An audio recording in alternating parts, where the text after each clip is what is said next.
السلام عليكم ورحمة الله وبركاته. الحمد لله رب العالمين وصلى الله على سيدنا محمد وعلى آله وصحبه أجمعين. walaalaha dhammaan meel kastoo dunida ka joogtaanba salaantaas qiimaha badan idinku salaamay alistiidaan. aadaabta istiidaanka waxaa ka mid a horta labada qof nolosha ka dhexaysa waxaa la rabaa inay kala idin qaataan oo gabadha waa inay ogolaansho u hayso waxyaalo badan inay ku tasarufi karto ay samayn karto iyadoo ogolaansho ninkeeda ka haysata. martiyaa guri noo imaanaysa la soco, caruurteena madarasadaas ay tagaan ma wanaagsana, madaraso kaloo fiican baa la sheegay ma xayeysiisa blaaya tiri iyo dhar la gadaayo kale maya.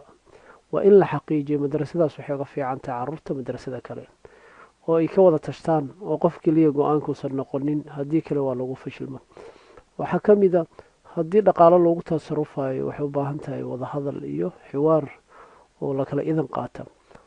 waxaa ka mid a haddii ay gabadha rabta inay dhahdo maaragtay dadkeedii ehelkeedii soo booqata inay xaajigeeda ogeysiisa oo diinteena waxay tiri gabadha ma soomi karto iyadoo ninkeeda ogeysiin. soonka waxaa laga hadlaya sunnada, waajibka laga hadli maayo. soon sunna ma samayn karto ilaa xaajiga, lacalla waxaa laga yaabaa ninkan nin iska dhalinyaro yahay inuu burhaanti hayso oo iska weeraxsan yahay, sidaa daraaddeed marka waxaa loo baahan yahay in tallaabo laisula ogeysiiyo. waxyaalaha kaloo muhiimka waxaa ka mid ah istiidaanka soo galaya. horta markaad isbaranaysa waxaa suuragal ah qof walba asxaab buu ku xirnay. gabadha dad bay ku xirnayd, ninkana wuxuu ku xirnay asxaab kale. taleefon ba smartphone ay haysatay, adigana mid kale aad haysatay. marka waxaa la rabaa in lais aamino. horta shal muraayad gadaasheeda wax iskaga soo qorayseen. marka waxyaalaha yaab kale waxaa ka mid ah oo aada ugu qoslo runtii, laba qof wada nool oo arrimaha soo dhex mareen ayaa markii guriga iga wada joogo qolalka ayay iskaga soo qoraya warqadda. guriga wada joogaan wax isu sheegaa maaha, fariin baa lasu reebin. calaa kulli xaal si kastay noqotaba istiidaanka tiknolojiyada dhibkay keentay ka mid tahay. istiidaanka waa muhim runtii, aada baa loogu baahan yahay in aada looga fikiro oo aada akhlaaqdeena u ilaalin. aadaabteeda maxay tahay marka? aadaabta istiidaanka waxay tahay markaan tilmaamno arrimahan soo socda. kow waxaa lagaa rabaa asalaam qabla istiidaan, inaad dadka salaanto. qof kasta dadka yimaado inuu dadka salaamo waay. inaad salaantood tiraahdo assalaamu calaykum waraxmat ullaahi wabarakaatu. haddaad assalaamu calaykum ku gaabisana waa khayr, waraxmatu haddaad ku dartana waa khayr. maaragtay haddaad dhammaystirtana waa iyada fadli badan, siduu nabiga noo tilmaamay sala allahu calayhi wasalam. markaad marka meesha timaado warsee la yahay, ha ka bilaabin, salaanta ka bilaabo, iyada ajar badan, waa nabadgelyo naxariis dushaada ha aad, waa ducawa. qodobka labaad oo ah tacriif almusta'dan can nafsihi, inuu isu sheega oo yiraahdo assalaamu calaykum waa hebel waa la soco. ma la rabo inaad tiraahdo anaaniyada maya, mamnuuc waay taas. marka inaad issheegto. tanbiih azawja can idaquul, in marka uu qofka ku baraarujin. haddii ay gabar guriga joogto inaad tiraahdo war akhyaar baa ila socota, rag baynu nahay la soco, inaad sii ogeysiisaa la rabo. xitaa ninka isagoo gurigiisa leh hadduu safar aada hadaa inuu iska soo galo waa la diido, waa inuu soo wargeliyo gabadhiisa. safar buu jiraa, waa inuu soo waco beriyaa imaanaya. maxaa la diidaa iyadoo kala daadsan inuu guriga, waa iska taqaanaa badanaa guri caruur joogaan oo aada u kala daadsan yahay, howshiisa lagama sheekeyn karaa. washahida shaahidun min ahlihi, qofkii goobjoogka ah ayaa og. marka tanbiiha loo baahaya inaad qofkii ku baraarujisood u sheegto in maaragtay dadku la socdaan oo tiraado ama nin baa isoo daba socday wuu iga daba imaanaya la soco. alrujuuc fi xaala cadama simaax, marka waxaa haddii waxaa lagaa rabaa haddii gurigii lagaa furi waayo ama albaabkii aad soo garaacdo, dee inaad xanaaqdo maahine inaad iska laabato ayaa lagaa rabaa. daliisheedina waan sheegi doonaa. xukmi istiidaan oo sifatu waxaa waajib ah qofka intuusan guriga gelin inuu marka hore ogolaansho qaato. xayثu laa yajuus an yadkula اlinsaana beyt gayra beytihi, inuu galo isaga guri aan gurigiisa ahayn isagoona istiidaan weydiisan ayaa ka jawaabay allah rabbilcaalamiina ka jawaabay oo wuxuu leeyahy qaala allahu tacaala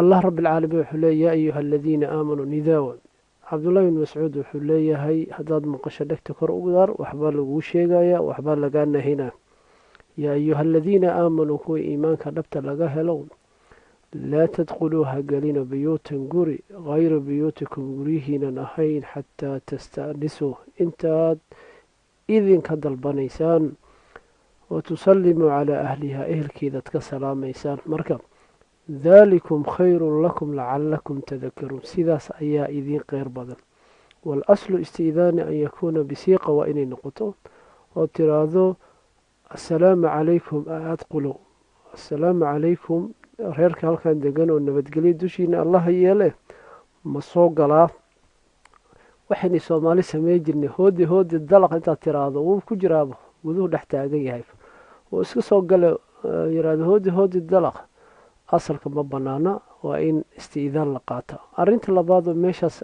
ka muuqanaysa waxay tahay markaad soo galaysa inaad istacriifisaa la rabaa ood issheegto saan soo sheegnayba marka inaan ku dhaqana la rabaa wixii aada maqalnay guriga marka istiidaanka nabiga wuxuu yihi sala allahu calayhi wasalam waa 3 mar 3 mar ayaad garaacaysaa albaabkii haddii lagaa furi waayo haddii reer fulaan way nagu xumeeyeen allah hebel waa saasuu u jeeday heblaayo saasay u jeedee ilaahay wuxuu ku leeyahay oo lagaala hadlay guri aan gurigiina ahayn haddaad gashaan oo arrintaad samaysaan aayadda ku xigta waxa waaye maxay tilmaamtay aayadda ku xigta waxay tilmaamtay uu rabbilcaalamiin leeyahay haddaad ila dhegaysato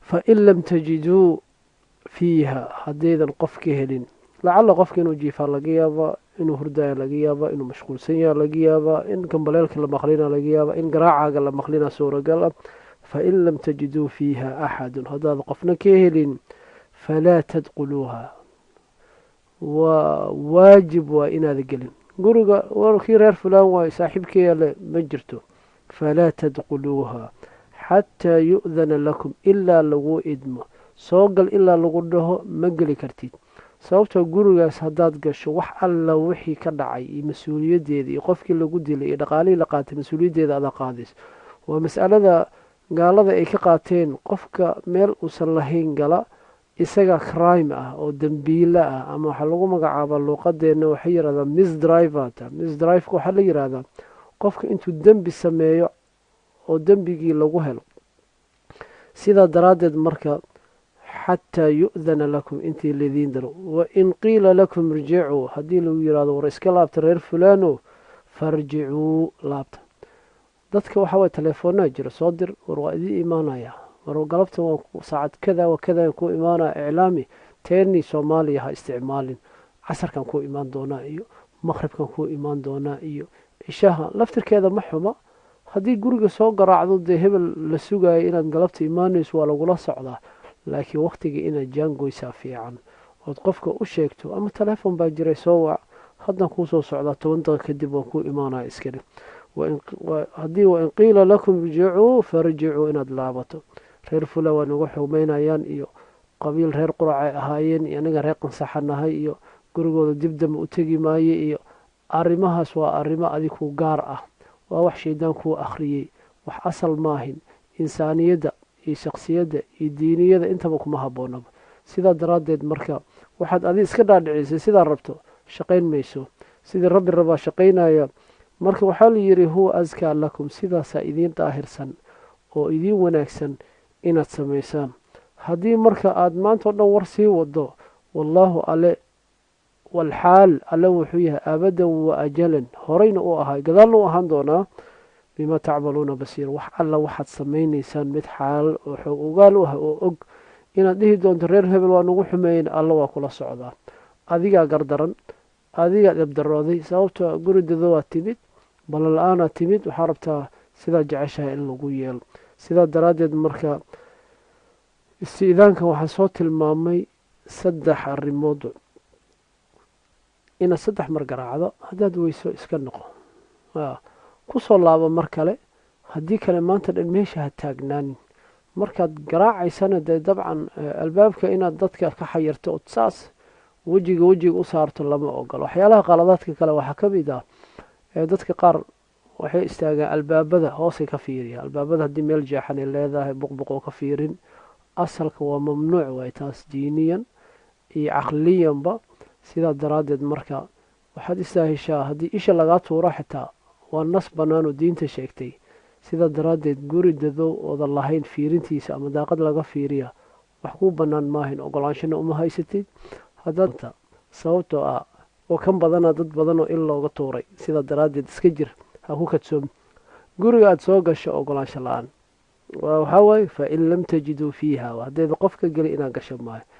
ya marka inaad skype ama whatsapp ama emo ku darsato qof aadan aqoon u lahayn ood ku nasiibso, waxay suubiyaan dadka dhalinyarada iyo qofku raba ha noqdo ama dumar ha noqdo.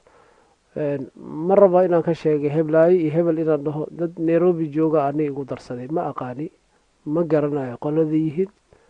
dabcan haddii aad rag tahayna qof dumar baa kugu darsanayso, haddii aad dumar tahayna waxaa la leeyahay magacuu qorayaa, wuxuu qoraya xaliimu qorayaa. xaliimooyin badana soo baxay, ku nasiibso. intay joogtaa? maraykan, holland, germany, ku nasiibso, iska qor.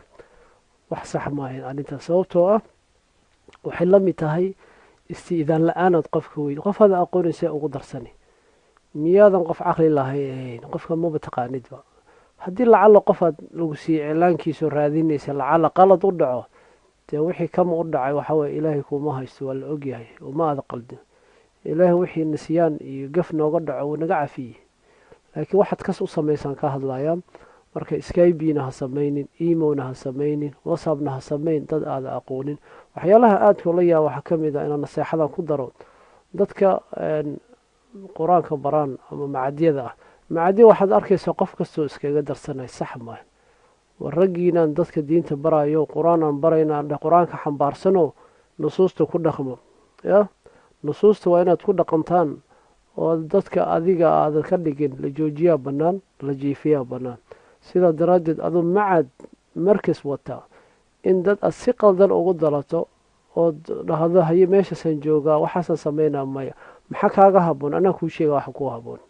macadyadan la hadlaya islaamiga, waxaad samaysataa youtube channel samayso, xayeysiis samayso, website samayso, gaarsii dadka, facebook samayso. laakiin dadka guryahooda daaqadahooda ha garaacin. xayeysiiskaada qofka kula soo xiriira waad la xiriiri kartaa, email kuusoo dira oo ku yidhahdo waxaasaan rabaa koorsada noocaas. sidaasoo kale la yeelo. annaga waxaan ahaan jirnay dadka ugu horreeya online training oo qur-aan lagu akhriyo bilaabay. xaqiiqatan waxaa waaye walaa nusaki axad, laakiin waxyaalaha samaynaysaan waxay u baahan tahay sixitaan. sixitaan u baahan tahay. 2009 waxaan ka hadlaya aniga, hadda idinka hadda meelahana laga yaaba. marka waxaa la rabaa macad hargeysa jooga alhudan ugu xiga nuur koo la yiraahdo. marka sidaa daraaddeed waxaa loo baahan yahay ikhwa in qofka uu fahmo in ay waxaan nusuusta si fiican loo fiiriyo. sababtoo diintan waxay u baahan tahay barasho, maahin qur-aan intaad barato ood sidii sheekh umar iyo culamo kale ay sheegaan qofka qur-aanka markuu barto oo xerow yar iska xirto inuu sheekh yahay. laysa haakada, sidaas maahin. waxaan u baahannahay diinta fahnayn u baahannahay. sidaa daraaddeed waa inaan ku baraarujino carruurta inay galaan guryaha waalidkood ay degan yihiin, qolalka ay degan yihiin mamnuucay ka yihiin. waa in la baro, la yiraahdo albaabka soo garaac, hooyo ma soo galaa, aaba ma soo galaa, albaabka soo garaacayo oo sidaasoo kala dhahaya 3 mar uu ku garaaca cunugii. wuxuu ku leeyahay